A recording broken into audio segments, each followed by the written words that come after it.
Sio, hongereni, mechi ya kwanza ya ligi na mmepata ushindi wa magoli 3. Asante sana. Nazungumziaje mechi hii leo? Mechi imeonyesha jinsi gani maandalizi yetu ya msimu huu yalivyoenda. Naamini kwamba tunayo nafasi zaidi ya kuweza kufanya vizuri. Mpira ni dakika 90, wote tumezishuhudia. Zilikuwa ni dakika 90 za mshike.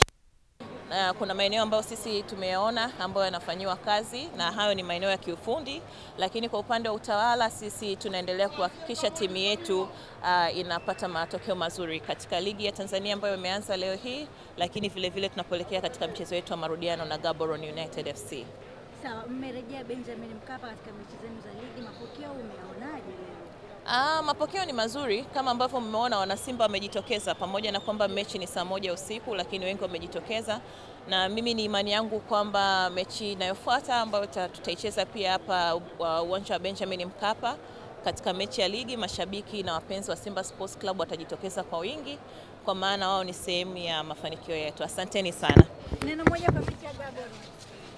Mechi ya Gaborone. Neno la kiufundi au la lipi? Kwa mashabiki waambie. Kwa mashabiki wote wasikae mbali na Simba App. Kesho tutakuwa na jambo ambalo tutaenda kulitangaza.